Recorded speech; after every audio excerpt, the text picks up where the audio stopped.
Salam, mövzumuz surət hərəkə qabiliyyətidir. Ümumiyyətlə, fiziki tərbiyədə 6 hərəkə qabiliyyəti var. Bunlar hansılardır? Surət, surət güc, bədən yayılma qabiliyyəti, qüvvə, çeviklik və dözümlük hərəkə qabiliyyətidir. Bu gün biz sizinlə surət hərəkə qabiliyyəti haqqında danışacağıq.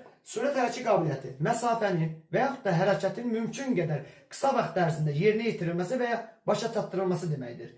Və bu hərəkə qabiliyyəti məktəblərdə inkişaf etdirmək üçün əsasən 11-14 yaş aralığında şagirdlər üçün inkişaf etdirilir və əlavə olaraq bu hərəkə qabiliyyəti inkişaf etdirmək üçün bir neçə metodlardan istifadə etmək lazım olur bizə. Bu metodlar hansılardır? Təkrar seriyalı, yarış, oyun, nəzarət və interval metodlarıdır. Və əlavə olaraq bir metodumuz da var, o da əsas sayılır, kontrast metodudur. Bu metodun açıqlaması, izahı o deməkdir ki, hərəkətlərin icrası yüngülləşdirilmiş, ağırlaşdırılmış və normal şəraitdə yerinə yetirilir. Yəni, izahın açıqlaması o deməkdir. Və əlavə olaraq onu da deyim ki, bu hərəkə qabiliyyətinin 3 komponenti var. Hərəkətin reaksiya tezliyi, tək hərəkətin icra tezliyi və maksimal qaçış sürətidir. Hərəkətin reaksiya tezliyi verilən komandadan və yaxud da siqnaldan idmançının hərəkətə başlayanacan olan vaxtda, zamana hərəkətin reaksiya tezliyi deyilir. Belə deyək, tutaq ki, hər hansı bir şagirdimiz start xəttində dayanır və mən müəllim olaraq həmin şagirdə deyirəm ki, diqqət və marş və yaxud da hər hansı bir siqnal verirəm. Həmin, belə deyək, siqnaldan və yaxud da marş komandasından idmançının hərəkətə başlayana dək olan ki, aralığında zaman ki var, vaxt ki var, həmin ana hərəkətin reaksiya tezliyi deyilir. Və hərəkətin reaksiya tezliyi də özü də iki yerə bölünür. Sadə reaksiya, mürəkkəb reaksiya. Sadə reaksiya hər hansı bir gözlənilən bir komandaya və yaxud da siqnala verilən bir cavabdır. Mürəkkəb reaksiya isə gözlənilmədən hər hansı bir ani olaraq hərəkət edən bir obyektə verilən bir cavabdır. Bunu da bildik. Və hərəkətin reaksiya tezliyi, yoldaşlar.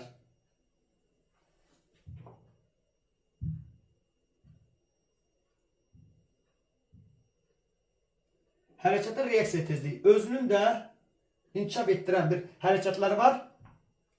Bu hərəkətlər müxtəlif çıxış vəziyyətlərindən startlardır. Müxtəlif intervallı siqnallarla startlardır. Maylı qaçış yolundan startlardır və kürəyi qaçış istiqamətinə duruşdan qaçışlardır və s.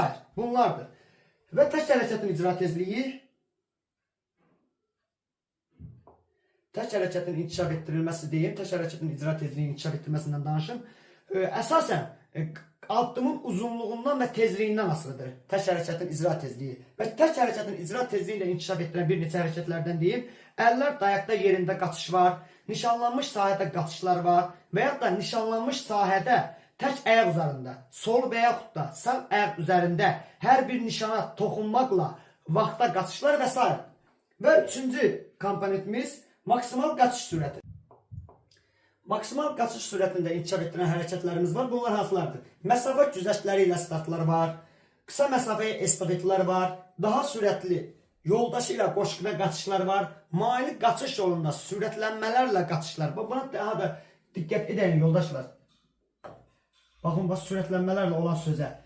Hərəkətin reaksiya tezliyində tək deyir ki, maylı qaçış yolunda startlar, sürətlənmələrlə qaçışlar yoxdur hərəkətin reaksiya tezliyində. Amma maksimal qaçış sürətində isə deyir ki, maylı qaçış yolunda sürətlənmələrlə qaçışlar və yaxud da startlar.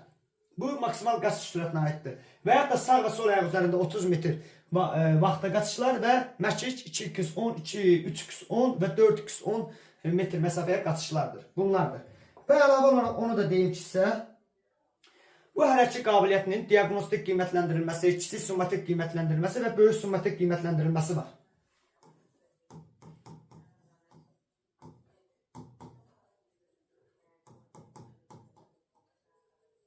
Qiymətləndirmələr, diaqnostik qiymətləndirməni deyək, 30 metr məsafəyə qaçışlardır və böyük summatik qiymətləndirmə də 30 metr məsafəyə qaçışlardır. Baxın, hər ikisində, həm diaqnostik qiymətləndirməmizdə, həm də böyük summatik qiymətləndirməmizdə sürət hərəkə qabiliyyətlərdən hər iki qabiliyyətindən yalnız 30 metr məsafəyə qaçışlar belə deyək, normativi götürülür. Amma kiçik summativ qiymətləndirmədə isə fərqlidir. 5-ci sinifdə yalnız 30 metr məsafəyə qaçışlardır. 5-ci sinifdə. 6 və 7, 8 və 9-cu siniflərdə isə 60 metr məsafəyə qaçışlardır. Və 10, 11-ci siniflərdə isə 100 metr məsafəyə qaçışlardır. Və bunlardan əlavə olaraq, hər birində əlavə olaraq 4x50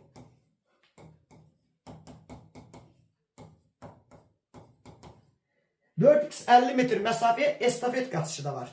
Baxın, 5-ci sinifdə 30 metr məsafəyə qaçış və 4x50 estafet, həmçinin 6 və 9-cu sinifdə 60 metr məsafəyə qaçışlar və 4x50 estafet yarışı və əlavə olaraq 11-ci sinifdə də 100 metr məsafəyə qaçışlar və 4x50 estafet yarışıdır.